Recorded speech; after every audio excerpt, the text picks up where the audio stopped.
प्रेमळ भक्तांनो, बाळूमामांचे स्मरण ठेवले म्हणजे दुर्बुद्धी सुचणार नाही, म्हणून नेहमी तुम्ही बाळूमामांच्या स्मरणात राहावे. आणि याला उपाय म्हणजे एकच, त्यांचे निस्वार्थ मनाने नामस्मरण करणे. खरे तर आपण सर्व सोडून भगवंतांच्या स्मरणात राहिले पाहिजे बरं का. होय, परंतु व्यवहार नीट करून त्यामध्ये भगवंतांकडे अनुसंधान ठेवणे हे त्यापेक्षाही श्रेष्ठ असते. म्हणून तुम्ही कधीच निराश होऊ नका आणि कधीच प्रत्यक्ष नाराज होऊ नका. फक्त तुम्ही बाळूमामांचे नाम घ्या ते निस्वार्थ मनाने. हे तुमच्यासाठी कधीही चांगली आणि कधीही सर्वश्रेष्ठ गोष्ट आहे. नक्कीच प्रेमळ भक्तांनो, असेच बाळूमामांचे गोड आणि प्रेरणादायी संदेश सर्वात आधी तुम्हाला प्राप्त करायचे असतील तर आत्ताच आपल्या चॅनेलला सबस्क्राईब करा आणि या संदेशाला लाईक करून आत्ताच कमेंट करा, गुरु माऊली, प्रत्यक्ष आम्ही तुमचे बाळ आहो. तर प्रेमळ मित्रांनो, आपण प्रत्येकाला एक प्रश्न पडतो, ते म्हणजे बाळूमामांजवळ आपण काय मागावे. तर नक्कीच परमात्मा कसा असतो म्हणून विचारले तर आपल्याला काय सांगता येईल. तो तर नाम, रूप आणि गुण यांच्या प्रत्यक्ष अतीत असतो. म्हणून आपल्या भावनेने जसा गुण यांच्या प्रत्यक्ष अतीत आहे ना, म्हणून आपल्या भावनेने जसा पाहावा तसा तो आहे असे सांगता येईल. म्हणजे सर्व काही आपल्या भावनेवर असते. आपण ज्याच्यावर प्रत्यक्ष काही मागितले तरी ते द्यायला तयार असतात. आपण विषय मागितले तर ते प्रत्यक्ष देत नसतात असे नाही, पण त्याचबरोबर त्यांचे फळ म्हणून सुख दुःखही आपल्याला भोगावे लागतात बरं का. म्हणून काही मागायचे झाले तर ते विचार प्रत्यक्ष करून तुम्ही मागा. एक गृहस्थ दमून एका झाडाखाली बसला. ते झाड कल्पवृक्षाचे होते. तो सहज म्हणाला, इथे आता मला पाणी मिळाले तर फार बरे होईल. असे म्हणताच त्याला पाणी मिळाले. पुढे आता काही खायला मिळाले तर बरे. असे म्हणताच त्याला खायला देखील मिळाले. त्यावर त्याला विश्रांती घ्यावीशी वाटली आणि तसे म्हणताच त्याची प्रत्यक्ष निजण्याची सोय देखील त्या ठिकाणी झाली. पुढे त्याला वाटले की आता इतके सर्व काही मला मिळालेच आहे, तेव्हा इथे माझी बायकोमुळे असती तर मजा आली असती. असे म्हणतात ती तिथे देखील आली. एवढे झाल्यावर त्याला वाटले आपण जी इच्छा केली ते सर्व खरंच आपल्याला मिळत आहे.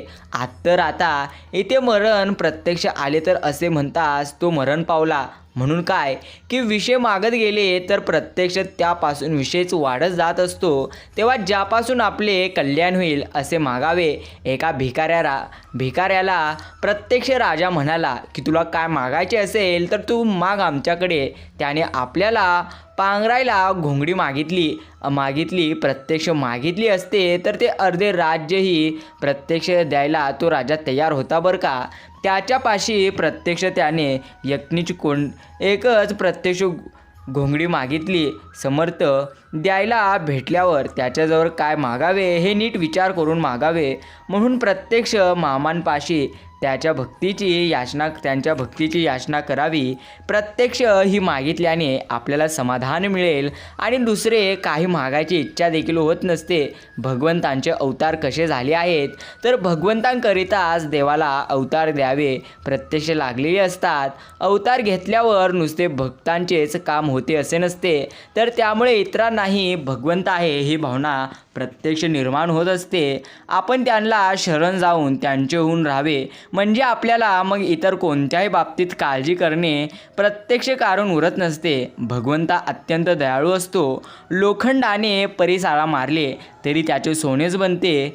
त्याचप्रमाणे भगवंताने भरताला प्रत्यक्ष बाहू म्हणून तारला. तसेच भीषण शरण आला म्हणून त्याला तारला आणि रावणाला शत्रू म्हणूनही तारला. म्हणून त्याने सोडले कुणालाच नाही. असा भगवंत जोडायला नामाशिवाय दुसरा कोणताच उपाय नसतो. बोधवचन एकच सांगतो, भगवंतांच्या नामाशिवाय मला काहीच कळत नाही. असे ज्याला कळले ना त्याला सर्व समजून जाते. हीच गोष्ट खरी आहे. जगातल्या घडामोडी जशा चालत असतात तशाच आपल्यालाही सर्व गोष्टी प्रत्यक्ष प्रारब्धाने चालत असतात. आपण जे मिळवलेले आहे ते स्वतःच्या प्रयत्नाने मिळवले ही कल्पना केल्याशिवाय देह प्रारब्धावर टाकता येत नसतो. माझे सर्व त्याच्या कृतीचे फळ आहे असे म्हटले तर क्रिया तर चालतच असते, पण करते पण प्रत्यक्ष चालत नसते. हे देखील तितक्या पद्धतीने खरी आहे. आणि सत्य आहे. मित्रांनो, आजचा हा गोड आणि प्रेरणादायी संदेश ऐकण्यासाठी जर तुम्हीही तुमचा किमतीचा वेळ दिलेला असेल तर आम्ही तुमचे आभार मानतो. तुमच्याकडे जितकाही वेळ असेल तुम्ही तितका वेळ देऊन आजचा हा प्रेरणादायी आणि गोड संदेश नक्कीच ऐका आणि नक्कीच हा संदेश प्रत्येक भक्तांकडे तुम्ही शेअर करा, जेणेकरून प्रत्येकाला असेच गोड आणि प्रेरणादायी संदेश नक्कीच प्राप्त होतील. प्रत्येक गोष्टीला एक शेवट असतोच बरं का. नक्कीच आपल्याला आवडो किंवा न आवडो सुरू होताच प्रत्यक्ष तिचा अंती ठरलेला असतो. पण लक्षात घ्यायचा इतका वेळ का लागतो मला? प्रत्येक प्रवासाची सुरुवात पाठीवर एक ओझ्याचं गाठोडं घेऊन होतं. एक नवा शोध, नवी माणसं, नवीन नाती, गुंत्यात न गुंतता निर्लेप राहून शेवट गोड करण्याची अटल धडपड.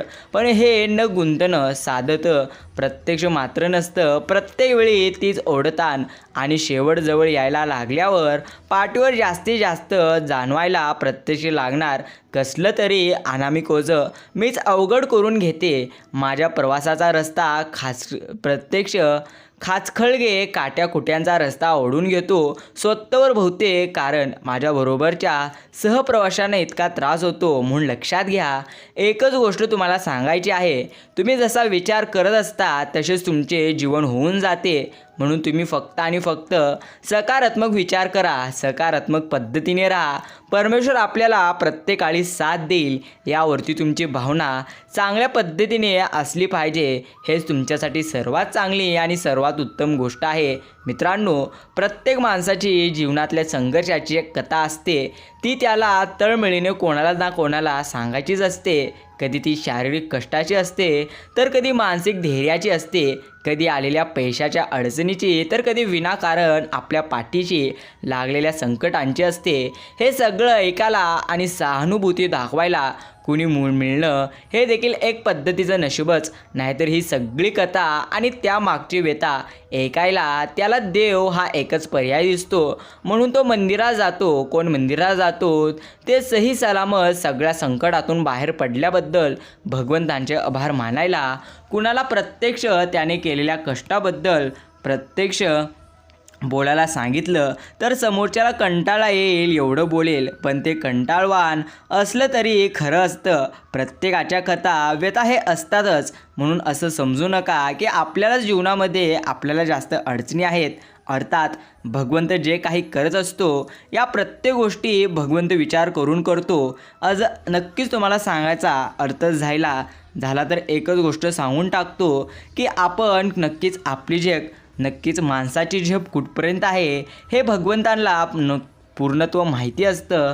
म्हणून भगवंत आपल्याला तेवढे संकट देत असतात, प्रत्यक्ष जेवढे संकटे आपण झेलू शकतो. म्हणून तुम्ही कधीच घाबरू नका. फक्त संकटांचा प्रत्यक्ष तुम्ही सामना करा. हे तुमच्यासाठी चांगली गोष्ट आणि सर्वश्रेष्ठ गोष्ट आहे. अधिकाराच्या जोरावर आपण जेव्हा दुसऱ्या माणसाला गप्प करायचा प्रयत्न करतो त्यामागं अधिकाराच्या भावनेपेक्षा भीतीची भावना मोठी असतेच. पण कदाचित निरुत्तर होऊन त्याची दहशत असते. याचाच अर्थ सत्याची आपल्याला भीती वाटत असते. विचारल्या जाणाऱ्या प्रश्नाला आपल्याकडे उत्तर नाही हे सत्य. त्या सत्याला आपण घाबरत असतो आणि मग बाजू लंगडी पडायला नको म्हणून दुसऱ्या गोष्टीचा आधार घेऊन आपण समोरच्या माणसाचं तोंड मात्र गप्प करतो. हा मार्ग नेहमी फसवणारा असतो. या गोष्टी देखील नक्कीच खरेही आहेत आणि सत्य आहेत. मित्रांनो, तुम्हाला जर वाटत असेल की भगवंत या जगात उपलब्ध आहे तर खरोखर भगवंत तुम्हाला कोणत्याही स्थितीत कोणत्याही परिस्थितीत 101% आशीर्वाद देऊन जातील. पण तुम्हाला वाटतच असेल की भगवंत या आयुष्यात अजिबात नाही, भगवंत अजिबात प्रत्यक्ष आपल्याला आशीर्वाद देत नाही. अर्थात जर भगवंत असलाच असता तर प्रत्यक्ष भगवंत प्रत्येकाला दिसला जरी असताना असं जर तुम्हाला वाटत असेल तर एक गोष्ट तुम्ही लक्षात घ्या. ज्या पद्धतीने एखादा अदृश्य विषाणू प्रत्यक्ष माणसाच्या जीवनामध्ये अडचणी उपलब्ध करतो, म्हणजे माणसाला कमजोर जसं एखादा अदृश्य विषाणू करत असतो, त्याच पद्धतीने अदृश्य दिसणारी भगवंतांची शक्ती तुम्हाला प्रत्येक अडचणीपासून वाचवू शकते. या गोष्टीवरतीच तुम्हाला सर्वात जास्त विश्वास ठेवायचा आहे. हेच तुमच्यासाठी सर्वात चांगली आणि सर्वात उत्तम गोष्ट आहे. म्हणून माझ्या प्रेमळ भक्ता, घाबरू नको, निराश होऊ नको. प्रत्यक्ष कमजोर तू नसून तुझी वेळ आहे, यावरती सर्वात जास्त तू विश्वास ठेव आणि माझे नाम घे. जो नामात राहील त्याच्या परमेश्वर प्रत्येक कामात राहतील. ही भावना जरी तुम्हाला समजली तर खरोखर तुम्हाला जेवढे काही अडचणी आलेल्या आहेत त्या प्रत्येक अडचणींचा तुम्ही एका क्षणामध्ये सामना करू शकाल. मित्रांनो, आजचा हा गोड आणि प्रेरणादायी संदेश ऐकण्यासाठी जर तुम्हीही तुमचा इतका वेळ दिलेला असेल तर आम्ही तुमचे आभार मानतो. नक्कीच कावळे कावकाव करून कोकिलेचा आवाज दाबू शकतात, परंतु स्वतःचा आवाज गोड कधीच बनवू शकत नसतात. त्याप्रमाणे निंदा करणारा व्यक्ती सज्जनाला बदनाम नक्कीच करू शकतो, पण स्वतःला सज्जन तो कधीच बनवू शकत नाही. हे जीवनाचे खरे रहस्य असते. म्हणून तुम्ही लक्षात ठेवा, जर कोणी तुमची निंदाच करत असेल तर त्याला निंदा करू द्या, कारण जब तक यहाँ तुम जिंदा हो तब तक यहाँ तुम्हारी निंदा होती रहेगी. लेकिन तुम डरो मत, हम गया नहीं अभी जिंदा है. भगवंत सांगतो, तू घाबरू नको, मी जिवंत आहे. मी नक्कीच चराचरात व्यापून आहे. मी वारा आहे, मीच ऊन आहे. पाऊसही मीच आहे, वादळी मीच आहे. प्रत्येक माणसाच्या रूपामध्ये येऊन मी तुला मदत नक्कीच करेल. तू फक्त निस्वार्थ मनाने माझी भक्ती कर. मित्रांनो, तुम्ही विश्वास ठेवा, तुम्ही जेव्हा कोणासाठी काहीतरी चांगलं करत असताना तेव्हा आपल्यासाठी सुद्धा हे परमेश्वर प्रत्यक्ष कुठेतरी चांगले करत असतात. इतकंच असतं, ते आपल्याला कधी दिसत नसतं, एवढाच फरक असतो. म्हणून कोणत्याही स्थितीत आणि कोणत्याही परिस्थितीत तुम्ही अजिबात घाबरू नका, अजिबात निराश होऊ नका. फक्त परमेश्वरांच्या प्रत्येक निर्णयांवरती तुम्ही आनंदी राहा. प्रत्येक निर्णयांवर तुम्ही निस्वार्थ मनाने विश्वास ठेवा. हे तुमच्यासाठी सर्वात चांगली गोष्ट आहे. महाभारतात बाण जरी अर्जुनाचे असले ना तरी त्या बाणांना दिशा ही श्रीकृष्णांची होती. महाभारतात तर आजही घडते नक्कीच, आणि तेही पूर्ण जगात. पण अर्जुन आणि कृष्ण नसलेल्या या नव्या महाभारतात प्रत्यक्ष दोन्ही बाजूंनी एकमेकांशी युद्ध करावे. प्रत्यक्ष कौरवच प्रत्यक्ष करत आहेत. हीच गोष्ट सध्याची खरी आहे. नक्कीच मित्रांनो, विचार असे मांडा की तुमच्या विचारांवर कोणीतरी विचार केलाच पाहिजे. समुद्र बनून काय फायदा? बनायचंच असेल तर तुम्ही छोटंसं तळे बना, छोटीशी विहीर बना, जिथे वाघ पण पाणी पितो, पण तोही मान झुकून. नक्कीच तुम्ही एवढं बना, हे तुमच्यासाठी चांगली गोष्ट आहे. चुकीचा माणूस आपल्याशी किती जरी गोड बोलत जरी असला तरी तो एक दिवस आपल्यासाठी आजार बनेल, पण चांगला माणूस कितीही परतखड प्रत्यक्ष बोलत जरी असला तरी एक ना एक दिवस तो आपल्यासाठी औषध बनू शकतो. हीच गोष्ट अगदी खरी आहे आणि सत्य आहे. मित्रांनो, जीवनातील वेदना कमी करायच्याच असतील तर 3 गोष्टी तुम्ही शिका. काही आपलं नाही, काही आपलं नव्हतं आणि काही आपलं राहणार नाही.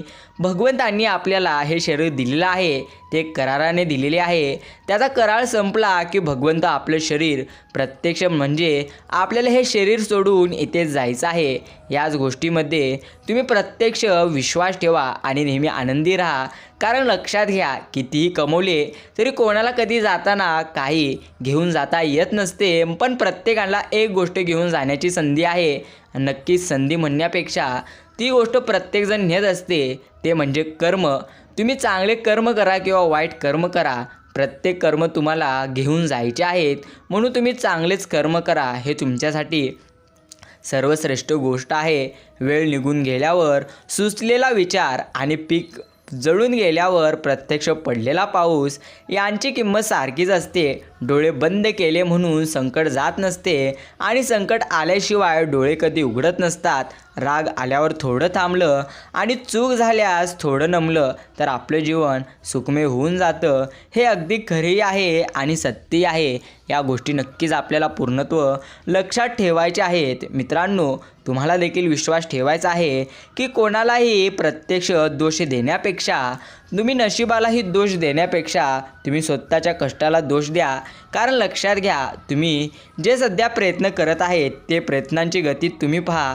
कारण लक्षात घ्या, प्रत्येकाला वाटत असते की आपलं जीवन देखील आनंदी हो, आपल्या जीवनामध्ये देखील परमेश्वर भरभरून साथ देव. पण लक्षात घ्या, एकदा जिंकण्यासाठी भरपूर वेळा हरावे लागते. याच गोष्टी जर तुम्हाला लक्षात आणि तुमच्या ध्यानातच नसतील तर तुम्ही तुमच्या आयुष्यात कधीच मोठे होऊ शकणार नाही. ही गोष्ट अगदी खरी आहे. आयुष्य हे एकदाच आहे भक्ता. मीपणा करू नकोस. तू प्रत्येकाशी प्रेमाने राहा. सोनं विटळले की दागिने बनत असतात. माती नरम झाली ना तर त्याची शेती बनते. पीठ नरम झाली की पोळी बनते. अगदी अशाच प्रकारे माणूस नम्र झाला की लोकांच्या हृदयात त्याची जागा बनत असते. याच पद्धतीने असते. काही कमवायचंच असेल तर तू माणसं कमव. हेच तुझ्यासाठी चांगली गोष्ट आहे. नक्कीच प्रत्येकाच्या बोलण्यातून कळत असते की कोणता माणूस कसा आहे.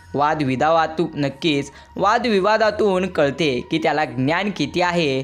ते त्याच्या घमेंडीतून कळून जाते. त्याच्याकडे पैसा किती आहे आणि संस्कारातून कळून जाते की त्याचा परिवार कसा आहे.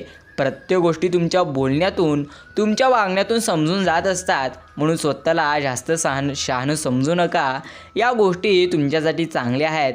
प्रेमळ भक्तांनो, स्वतःचे डोळे पुसण्या इतके धीट होणे आवश्यक असते.